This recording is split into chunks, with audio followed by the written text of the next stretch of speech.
We're rolling. Yeah. Okay. This is weird. Do you want to know something? What? What's weird about it? Well, it's just kind of unnatural to talk this close. But we're doing But that do we look because... here? But do No, we look here? if we both look towards the camera and talk to each other that way, to me, that's weird. That is weird.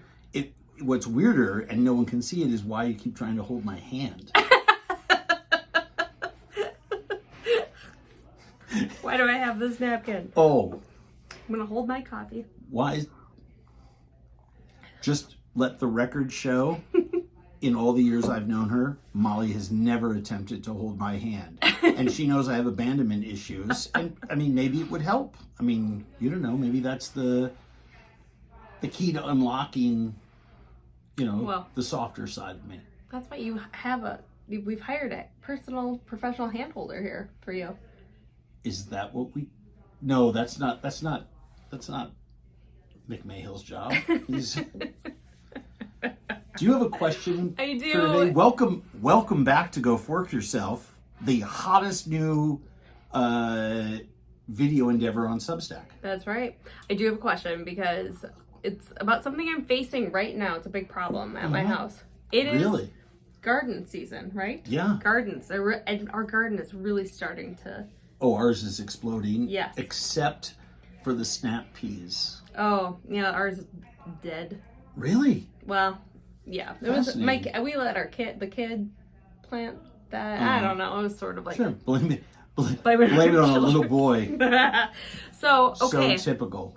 So we, have our couple of our raised beds, and we have some zucchini plants that kind of are in this corner, and they kind of take over everything. Right. But we were out of town for a week. Okay. And it's sort of like we had someone stop by to water things a few times, but sort of like who knows what you're going to come back to. Right. And what we came back to are 2 zucchinis that The are like size of my leg. The size of my leg. Yep. Okay, so funny thing, we had a friend that's in town from Germany. He is a chef, and I was like, David, how is this going to taste? And he was like, do you want the American version or the German version? And I was like, German. He's like, it's going to taste terrible. And I'm like, okay, so what would you do with this? So he was like, pickles. I would make pickles out of that, but that's not what I ended up doing. I'm just curious, let's talk about these giant... I take the seed core out. Yes. Yeah. And pickle it, saute it, grill it. Yes. Right? It's got a lot of moisture, so you can't fry it. This is my question. What is the bad part? If you bake it, it takes too long.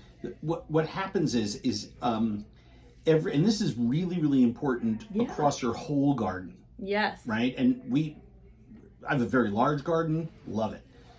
It's all fruits and vegetables. The part we eat exists in many cases simply to keep the seeds alive. Oh, okay. Okay. So, for example, with tomatoes, once the fruit sets and it begins to take on a little bit of color, half green, half reddish, or yellowish, or whatever your color of tomato is, that's when you kind of stop watering them.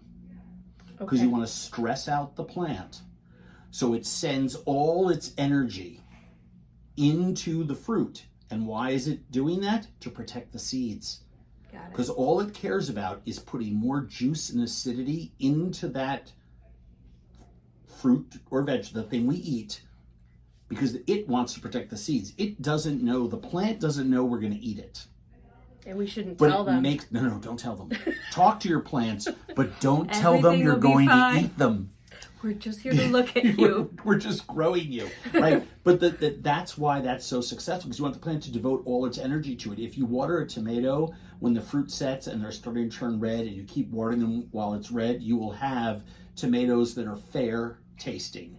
But if you want that brilliant sweetness and acidity combination, don't water, because you want them to send all of their energy into, right? All that liquid and those phytonutrients that are in the stems and leaves and roots, they want to push everything up to keep the fruit alive for as long as possible, so that it keeps those seeds moist, so that eventually it thinks it's going to die and drop its seeds into the ground. Okay. So To zucchini, they get really big, but do you notice how they get really fat towards the end? Yes. I mean, almost like a baseball bat. I mean, it's really terrible.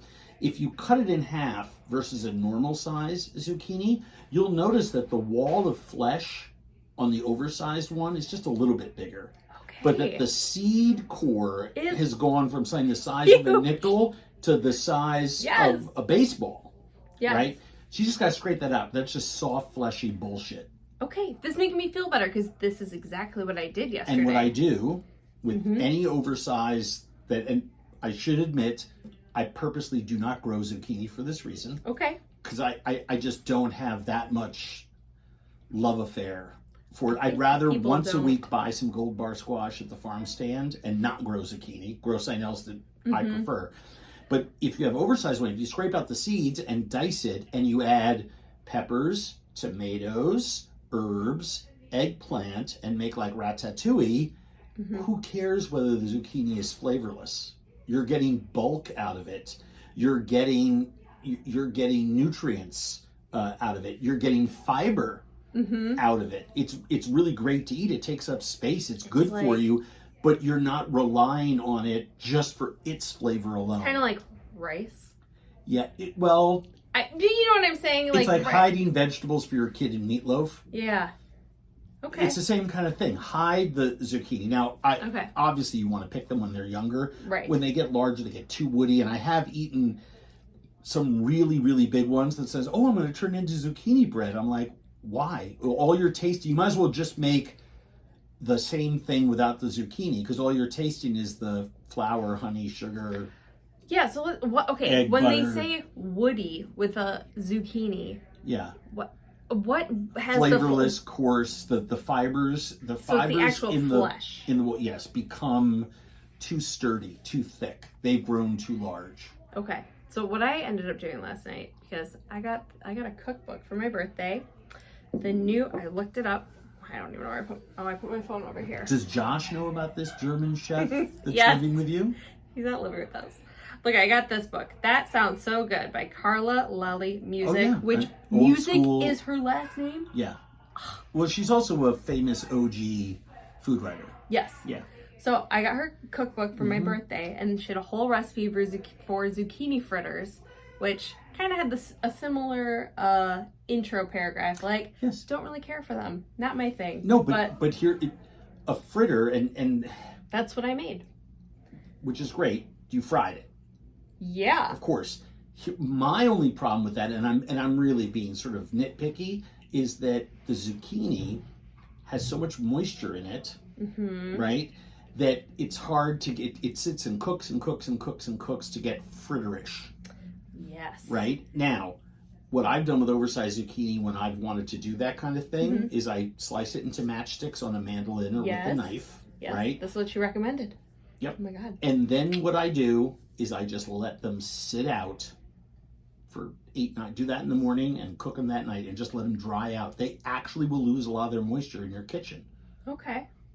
Assuming if you have no air conditioning and it's 80% humidity out, not going to be great. No. But, Yeah, you can dry out your vegetables. You can put them in a 200-degree oven for an hour and let it lose a lot of that moisture.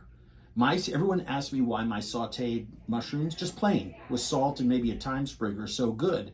And it's because I put them in a bowl, I toss them in a tablespoon or 2 of olive oil with a little salt and a few thyme sprigs, and I roast them in the oven until they're brown. At, like? 350. For 20, 30 minutes? Yeah, till they're brown. Okay. Right? I mean, the problem is that people tend to crowd the pans, but, I lay if each your one pan has down got to go to with 375, tweezers. well, you should have some kind of. Yes. I mean, it helps, really helps to cook properly. But then you take them out, and you can throw them in the fridge. You do whatever you want. But then when you saute them, they heat up and get really brown and roasty toasty right away without burning the bottom of your pan, scorching your onion, anything else you throw in there, burning your herbs.